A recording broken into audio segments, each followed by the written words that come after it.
Wara li l-preżentazzjoni tal-arazzi f'Mejju li għadda kienet ta' suċċess kbir, matul il-jum tal-ħadd saret preżentazzjoni oħra fejn għal darb'oħra eluf ta' Maltin u turisti marru jaraw ix-xena meraviljuża li hemm fil-Konkatedral ta' San Ġwan fil-Belt Valletta. Diversi gwidi kienu qed idawru l-viżitaturi madwar il-Konkatedral fil-waqt li rrakkuntaw l-istorja ta' kif dawn l-arazzi propju spiċċaw f'pajjiżna. F'kummenti ma' Net News wieħed mill-gwidi esprima kif għal darb'oħra kien hemm kju twil ta' nies barra l-Konkatedral sabiex ikollhom l-opportunità li jaraw l-arazzi. Attirajna 7,000 ruħ l-aħħar darba u ovvjament qed nistennew ukoll nonostante l-isħana li hemm barra li jkollna l-istess ammont ta' nies.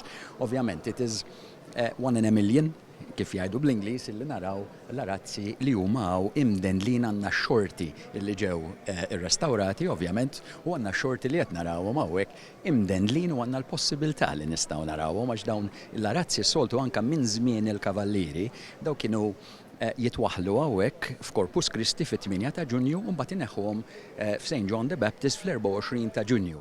Il-wirja tal-arazzi bit-titlu A Gift of Glory imorru lura għas-seklu 17 dawn kienu nataw bħala rigal il-pajjiżna mill-Gran Mastru Perellos bejn l-1697 u l-1702. Din is-sena l-pubbliku kellu ċans jara l-arazzi mdendlin għall-ewwel darba fi kważi 30 sena. Peress li l-aħħar darba li tpoġġew f'posthom kien fl-1990 meta l-Papa Giovanni Paolo II żar Malta. Din il-kollezzjoni tikkonsisti minn 29 arazz li juru episodji minn ħajja ta' Ġesu Kristu, kif ukoll it-trionf tal-Knisja Kattolika. L-arazzi għaddew minn proċess estensiv ta' restawr li propju da maddej għal 16-il sena.